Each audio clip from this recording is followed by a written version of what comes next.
আসসালামু আলাইকুম। স্বাগতম সবাইকে এক্সপ্লোর বাই তাজবির ইউটিউব চ্যানেলে। আজকে আপনাদের সামনে খুবই গুরুত্বপূর্ণ একটি ভিডিও নিয়ে হাজির হলাম। ইতিপূর্বে আপনারা অবগত হয়ে গেছেন যে এসএসসি পরীক্ষা ২০২৫ এর রেজাল্ট প্রকাশ পেয়েছে। যারা এবার ২০২৫ সালে পাস করেছেন তাদের সবাইকে অভিনন্দন জানাচ্ছি এবং যারা খারাপ রেজাল্ট করেছেন তাদের হতাশ হবার কিছু নেই। কারণ হচ্ছে শিক্ষা বোর্ড আপনাদেরকে একটি পাসের জন্য সুযোগ দিয়েছে, যেটা হচ্ছে আপনার বোর্ড চ্যালেঞ্জ। তো আজকে এই ভিডিওতে আমি আপনাদেরকে জানানোর চেষ্টা করব যে বোর্ড চ্যালেঞ্জের বিষয়ে আপনাদের যত প্রশ্ন আছে সকল প্রশ্ন ক্লিয়ার করে দেওয়ার জন্য। তো এখানে দেখুন লেখা আছে বোর্ড চ্যালেঞ্জের নিয়ম ও সকল তথ্য। আজকে যে বিষয়গুলো ক্লিয়ার করব সেটা হচ্ছে বোর্ড চ্যালেঞ্জ কারা করতে পারবে এবং কত তারিখ থেকে কত তারিখ পর্যন্ত বোর্ড চ্যালেঞ্জ করা যাবে এবং কোন কোন বিষয়ে বোর্ড চ্যালেঞ্জ করা যাবে এবং বোর্ড চ্যালেঞ্জের করলে নাম্বার কমে যাবে কিনা এবং হচ্ছে বোর্ড চ্যালেঞ্জ করতে কত টাকা লাগবে, বোর্ড চ্যালেঞ্জের রেজাল্ট পরিবর্তন হবে কি হবে না এবং হচ্ছে বোর্ড চ্যালেঞ্জের আবেদন কিভাবে করতে হবে। আর আরেকটা আছে যে একাধিক সাবজেক্টে আপনি বোর্ড চ্যালেঞ্জ করতে পারবেন কিনা, আর যদি একাধিক সাবজেক্টে বোর্ড চ্যালেঞ্জ করা যায় তাহলে কিভাবে করতে হবে, আর বোর্ড চ্যালেঞ্জের রেজাল্ট কবে দিবে। তো আজকে আমরা এই সকল বিষয়গুলোরই হচ্ছে উত্তর দিব। তো শুরুতেই যদি আমরা ১ নম্বরে দেখি যে হচ্ছে বোর্ড চ্যালেঞ্জ কারা করতে পারবে। বোর্ড চ্যালেঞ্জ যারা পরীক্ষায় অংশগ্রহণ করেছে এবং রেজাল্ট খারাপ করেছে তারা সবাই হচ্ছে বোর্ড চ্যালেঞ্জ করতে পারবে।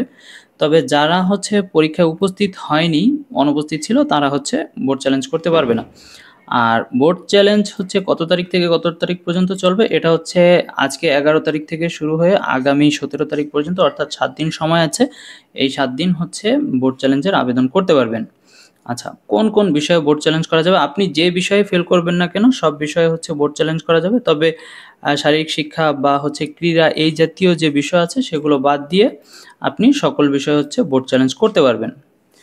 আর আরেকটা প্রশ্ন হচ্ছে বোর্ড চ্যালেঞ্জে নাম্বার কমে যাবে কিনা। দেখেন, এটা হচ্ছে একটা হাস্যকর প্রশ্ন, কারণ হচ্ছে বোর্ড চ্যালেঞ্জ করলে আমরা কখনোই দেখি নেই যে হচ্ছে নাম্বার কমে, বরঞ্চ হচ্ছে নাম্বার বাড়ে। সুতরাং বোর্ড চ্যালেঞ্জ করলে নাম্বার কমার কোনো সুযোগ নেই। পরবর্তীতে আসে হচ্ছে বোর্ড চ্যালেঞ্জ করতে কত টাকা লাগবে। এখানে হচ্ছে আপনি বোর্ড চ্যালেঞ্জ করলে আপনার প্রত্যেক সাবজেক্টের জন্য আপনার হচ্ছে ১৫০ টাকা ফি জমা দিতে হবে। তবে এখানে বলে রাখছি যে হচ্ছে আপনি যখন কোনো একটা সাবজেক্টের বোর্ড চ্যালেঞ্জ করবেন তখন হচ্ছে আপনার ওই সাবজেক্টের ফার্স্ট পেপার এবং সেকেন্ড পেপার, অর্থাৎ আপনি যদি বাংলার বিষয়ে ফেল করে থাকেন এবং সেটার জন্য বোর্ড চ্যালেঞ্জ করেন তাহলে আপনাকে ২টা সাবজেক্ট অর্থাৎ বাংলার প্রথম বিষয় এবং বাংলার প্রথম পত্র এবং দ্বিতীয় পত্র উভয়টার জন্যই হচ্ছে আপনাকে বোর্ড চ্যালেঞ্জ করতে হবে। অর্থাৎ ৩০০ টাকা আপনাকে হচ্ছে প্রত্যেক সাবজেক্টের জন্য বা হচ্ছে এক সাবজেক্টের ২ পত্রের জন্য আপনাকে জমা দিতে হবে।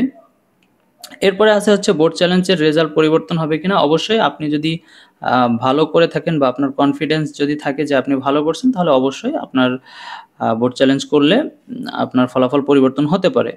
তবে অনেক ক্ষেত্রে হয় না, এটা ডিপেন্ড করবে আপনার পরীক্ষার উপরে। আচ্ছা, বোর্ড চ্যালেঞ্জের আবেদন কিভাবে করতে হবে? বোর্ড চ্যালেঞ্জের আবেদন যদি আপনি করতে চান তাহলে হচ্ছে অবশ্যই আপনাকে একটা টেলিটক সিম প্রয়োজন পড়বে। যদি আপনার কাছে টেলিটক সিম থাকে তবেই আপনি হচ্ছে বোর্ড চ্যালেঞ্জের জন্য আবেদন করতে পারবেন।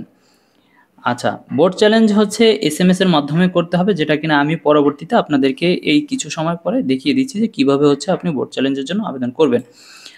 আরেকটি প্রশ্ন হচ্ছে একাধিক সাবজেক্টে বোর্ড চ্যালেঞ্জ করা যাবে কিনা। অবশ্যই যাবে। আপনি যে কয়টা যদি সব সাবজেক্টেও ফেল করে থাকেন তাহলে আপনার কনফিডেন্স অনুযায়ী আপনি সব সাবজেক্টেই হচ্ছে বোর্ড চ্যালেঞ্জ করতে পারবেন। আচ্ছা, একাধিক সাবজেক্টে কিভাবে বোর্ড চ্যালেঞ্জ করব এটাও আমি আপনাদেরকে সামনে দেখিয়ে দেব যে একাধিক সাবজেক্টে কিভাবে বোর্ড চ্যালেঞ্জ করবেন। আচ্ছা, পরবর্তী সর্বশেষ প্রশ্ন হচ্ছে বোর্ড চ্যালেঞ্জের রেজাল্ট কবে দিবে। এটা হচ্ছে আবেদন যেহেতু শেষ হবে ১৭ তারিখ, তার থেকে পরবর্তী ১ মাসের মধ্যেই হচ্ছে বোর্ড চ্যালেঞ্জের রেজাল্ট দিবে। যদিও স্পেসিফিক সেরকম কোনো ডেট এখন পর্যন্ত আমরা পাইনি, যখন পাবো তখন আপনাদেরকে ইনশাল্লাহ আপডেট জানিয়ে দেব।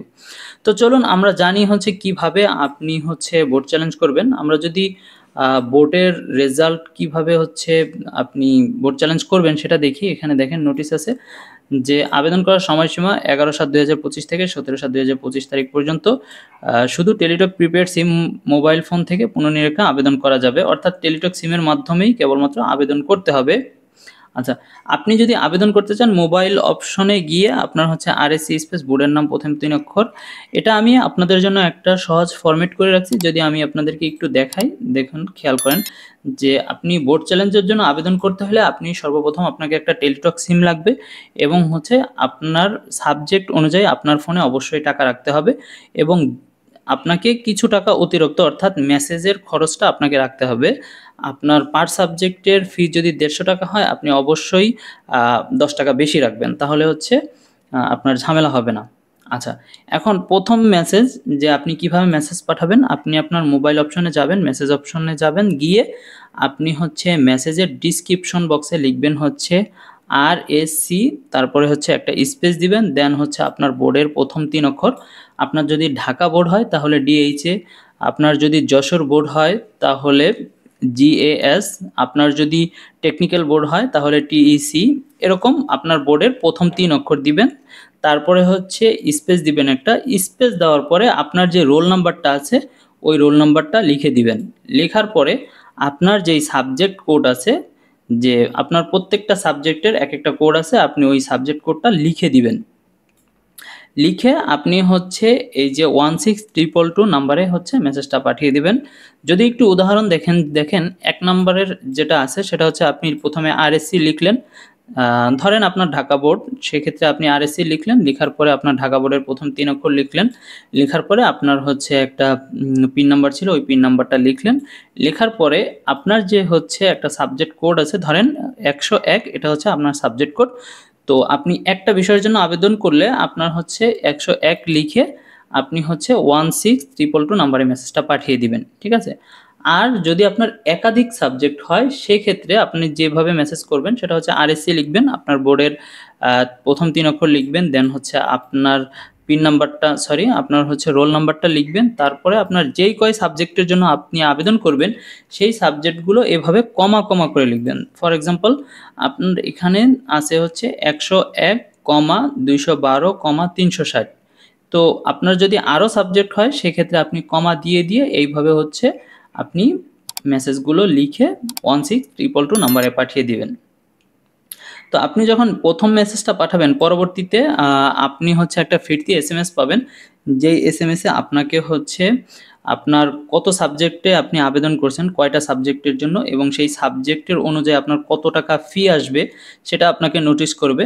যে আপনি যদি একটা সাবজেক্টের জন্য আবেদন করেন তাহলে যেহেতু ২টা পার্ট থাকবে তাহলে ২ পার্টের জন্য ৩০০ টাকা, তো ৩০০ টাকা কাটার নোটিশ করবে এবং হচ্ছে আপনাকে একটা পিন নাম্বার দিয়ে দিবে, যেটা কিনা আপনি একটু কষ্ট করে রেখে দিবেন। আর যখন আপনি একাধিক সাবজেক্টের আবেদন করবেন তাহলে আপনার কয়টা সাবজেক্ট আপনি সিলেক্ট করবেন সেই অনুপাতে আপনার কত টাকা আসে সেটা আপনাকে নোটিশ করবে। তো দ্বিতীয় এসএমএসে হচ্ছে আপনি গিয়ে আবার হচ্ছে মেসেজের ডিসক্রিপশন অপশনে যাবেন, গিয়ে হচ্ছে আরএসসি লিখবেন, লেখার পরে একটা স্পেস দিবেন, দেন হচ্ছে ইয়েস লিখবেন, লেখার পরে একটা স্পেস দিবেন, দেন হচ্ছে আপনার আগের মেসেজে যে পিন নাম্বারটা ছিল ওই পিন নাম্বারটা আপনি এখানে বসিয়ে দিবেন। বসানোর পরে একটা স্পেস দিবেন, স্পেস দেওয়ার পরে আপনি আপনার যে ফোন নাম্বারটা আছে যেটা কিনা সচল মোবাইল নাম্বার, কারণ হচ্ছে এই মোবাইল নাম্বারটাতেই কিন্তু হচ্ছে আপনাকে মেসেজে জানানো হবে যে আপনার বোর্ডের তথ্য বা রেজাল্ট পরিবর্তন হয়েছে কিনা।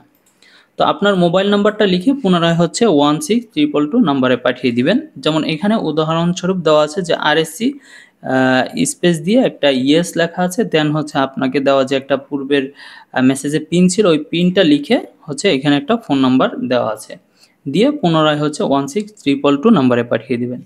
তো এই হচ্ছে বোর্ড চ্যালেঞ্জের নিয়ম। এভাবেই হচ্ছে আপনি বোর্ড চ্যালেঞ্জ করতে পারবেন। আর যারা হচ্ছে যদি কোনো আবেদন করতে কোনো সমস্যা ফেস করেন অবশ্যই আমাদেরকে নক করবেন, আমরা হচ্ছে অবশ্যই আপনাদেরকে যথাযথ হেল্প করার চেষ্টা করব।